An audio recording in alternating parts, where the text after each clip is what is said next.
Today I'm going to talk about proper male leadership and the fact that it starts from before you have anybody to lead. It starts from the way you conduct yourself in your single life. It starts now. It starts now, gentlemen. We think as men there's no repercussions to our behavior in our single life, or the repercussions are much lessened because girls don't care quite as much as men care. But there are still repercussions whether the females even know it or whether you even know it. Okay, there's that phrase, women can sleep with who they want, but men can marry who they want. Dude, if you're sleeping around and you're sleeping with different women and you're going in and out and you've got little friends with benefits, you've got your little sneaky links, you can't control who you marry, because eventually you just marry the girl that requires you to start dating her and you don't want to stop having sex, so you just date her. You know, she just didn't jump off the page as wifey material, but you were sleeping with her, she was good in the bed, and you started liking her, and then you started seeing her as wifey material. All your feelings are involved, and now she looks like a wife. When you're sleeping around, you're spinning a Rolodex, and whoever gets their claws in is the person that you date and possibly marry, and possibly have kids with. It's a very dangerous game to play, gentlemen. The reason our last name is carried is because the responsibility for the family is on us. And if it goes haywire, you marry the wrong female, you don't raise your kids particularly well, you don't introduce them to the Lord, you don't invite the Lord into your family, then that's your fault. But the same way, if you make all the right decisions and you let the Lord really take your family to the next level and you lead them and you work and you do your thing, your name is on it. So when you sleep with a girl or when you're sleeping around, you got to realize that you're risking the possibility that you put your name on the wrong girl, and it's not even going to feel like the wrong girl when you do it, but you knew before you slept with her that it was. I don't know about you. I want the girl I pick. I do not want the girl I end up with. Think about the biggest man you know. They don't marry the chick that they really wanted. They marry the chick that caught them. You know, either with a baby, or he just got caught in his feelings and he ended up marrying her, which is okay, cool. God can bless that. I'm just saying, if you're still out there picking your wife, don't sleep around. And then as soon as you get out of a relationship, then you just start sleeping around again, and all your relationships are just which people got you caught up the most. The way you respect people's futures and respect your own future is by behaving in a way that if this isn't my person, I'm left unscathed. They have not made a lasting impression on me. There's no soul ties. We haven't run up our numbers. My actual forever spouse is going to be okay with that, and in reality, I'm not affected. There's also another component to this, gentlemen. The amount of power you have by withholding sex from females is understated. The amount of power you have is insane when you withhold sex from females. I'm a big believer that if men stopped having sex with females at a rapid pace, indiscriminate terms as well a lot of the time, the whole world would be far better off.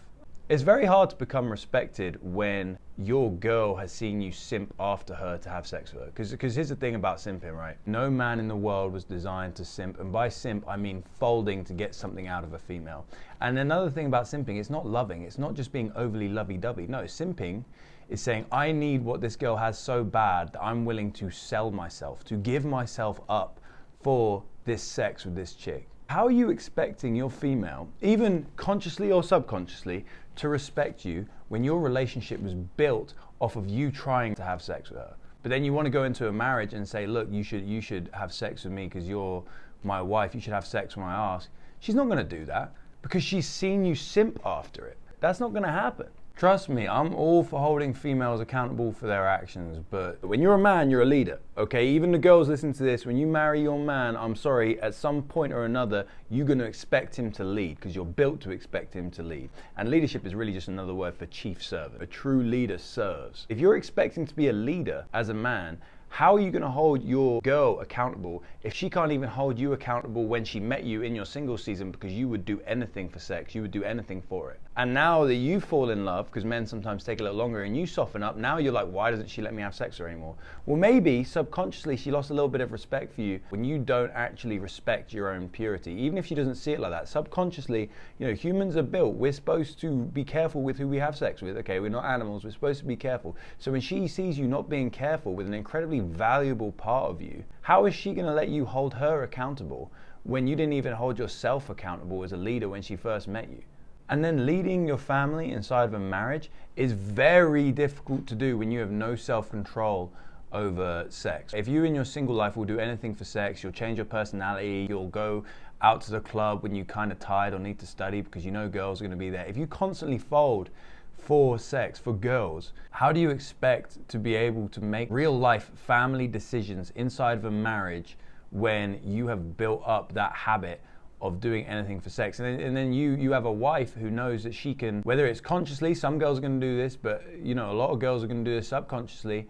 She's going to withhold sex based upon the decisions you're making. If she can control your decisions based upon withholding sex from you, then she's going to manipulate you and you're not going to be able to lead your family correctly. And that's also another reason why, ladies, you should let your husband have sex, because if you start weaponizing it, subconsciously or consciously, he is not going to be able to lead your family and make the correct decisions, because he's going to do what he thinks you'll like. He's almost a salesperson at this point. He's doing things to try to get sex from his own wife, which is insane. Whereas if he knows he gets it freely, he can be free to be a man. He can be free to make good decisions for his family and do the correct thing, because he doesn't have to manipulate you. He doesn't have to manipulate you to get sex, and you don't have to manipulate him to make the right decisions, because you guys are just, he's doing his role as the leader and you're doing your role. You guys are both in your bags because you're both giving each other what each other need. You're both serving each other in the correct ways. Because look, I'm gonna get cancelled before I even get famous.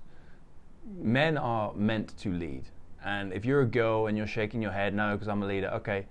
Two leaders both leading the same thing with no followers, you're just taking a walk. You need one leader. And leader doesn't mean a bully. That's poor leadership. Good leadership dies to self. Look at Christ, the ultimate leader. He came down to serve, and he literally died for the church. Good male leadership is done best when the man's needs are met. Okay, but when the needs aren't met, gentlemen, you know, you're still a leader. Do your thing. That's where it becomes incredibly important that you aren't a simp for sex and that you can actually lead and move correctly without it. And I would recommend any dude withhold, because let's be real, after you have sex with that female, after you run through that other female, you don't feel any better. Don't lie, you don't feel any better. You don't feel like more of a man. You don't. You still feel disappointed in yourself. You still feel weak. You still feel not that masculine. Let's be real. Like in the moment you feel masculine, but let's be real, when you're driving back in your car, you don't feel no better. You don't. The leadership of your family starts now, single men. It starts right now. And withhold yourself from these females, man, because then they have to move correctly and you have to move correctly, because sex isn't keeping you together.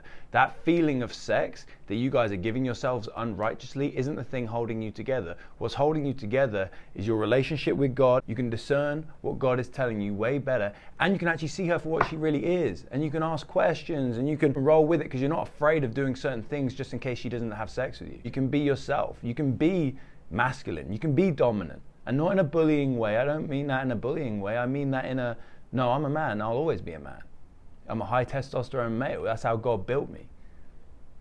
Yeah, and I don't have to have sex right now. I'm not addicted to porn. I don't bust down all these girls. Like, I'm self-controlled. This is incredibly hard stuff. It's something that you should put some effort towards, for sure. Even if you aren't perfect, you move more towards this lifestyle. This is what God designed for men. And this is when men are most empowered, and not empowered to separate themselves from women or compete with women, because this isn't a competition. This is when we are empowered to do what we're built to do and lead. When we're waiting just as much as the girls should be waiting.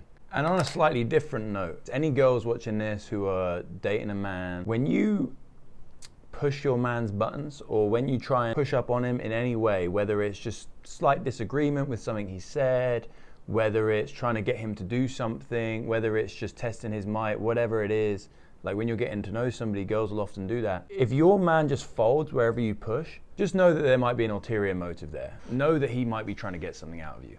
Because a man that's full of truth and that stands for truth, when you push on certain things, it don't move. No, nope, don't talk. I don't talk like that. No, don't lie to me. I don't like that. Yeah. No, I'm busy right now. I'm worshiping. No, I'm fasting. We can't talk for 4 or 5 days. No, I don't want to have sex. We shouldn't do that, darling. No, sweetheart, we shouldn't do that. Okay. Whereas if your man's always like, oh yeah, all right, F it, let's do it. Yeah. Oh, you know, anything for you. Blah, blah. No. If he's soft everywhere you push him, if he just folds everywhere you push him, that man will fold for anything. He'll fold for another woman. He'll fold for money. He'll fold for status. He'll fold for unrighteous gain. No, there should be a spot where you push that man. It's like, oh no, that's not moving, because I stand on truth, and that part is non-negotiable. And that doesn't mean, you know, you say, well, I want to go to Cheesecake Factory, and he says, no, we're going where I'm going.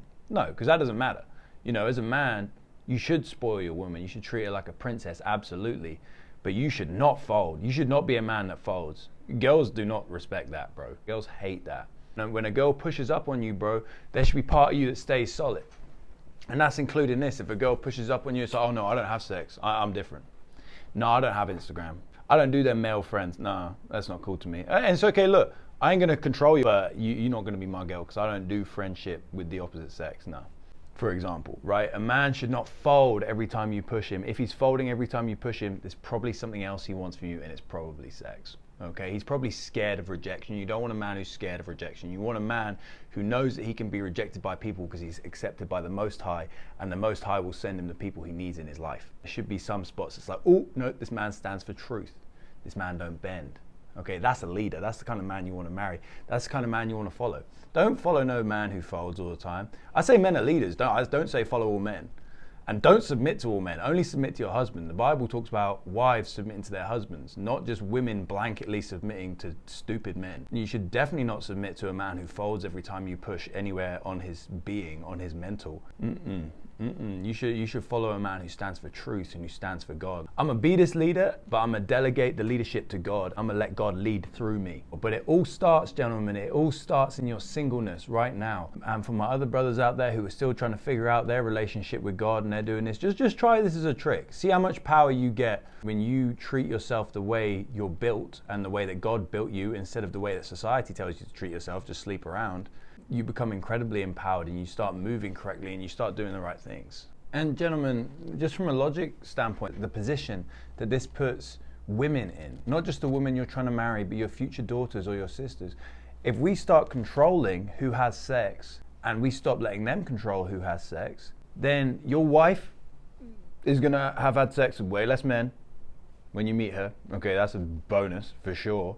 Your daughter's gonna be in a world where men can actually control themselves. Everybody's behavior just improves because women are held more accountable. Men are holding themselves more accountable. Females can't just do what they want and then say, well, it's okay because I'm desired. Females will begin to not be so addicted to affirmation. We can kind of make choices and lead the way we're supposed to, and we can actually bless females more, and we can bless ourselves more. We can have a more enriched life. The spirit of comparison goes away. When you marry a girl, you're not going to have to worry if you're the biggest and the best she ever had. You're not going to have to worry about all of that. Society is set back to the way God wanted it, and people actually need to be on their P's and Q's if they want something as valuable as marriage. We act like trash and then build upon that foundation of trash a palace of marriage. Do you think that palace stands for as long as it possibly could if you built it upon lust and lack of self-control and self-discipline and lack of discernment, lack of sovereignty over your own body, lack of autonomy, lack of obedience to God, lack of purity? Guys, we can't just do stuff and it have no consequences. If you want to be respected by your woman in your relationship, you will hold yourself in a high regard and you'll protect your body, you'll protect your mind, and really you're protecting her as well, because a protected man can better serve and protect a woman. If you're treating yourself like garbage and not even respecting your own body, how can she truly, with her whole mind and whole heart, expect you to respect her and protect her from all these things in this world that you're going to have to do through marriage, both in spiritual and physical things? Trust me, when you stop handing out sex, you become more masculine.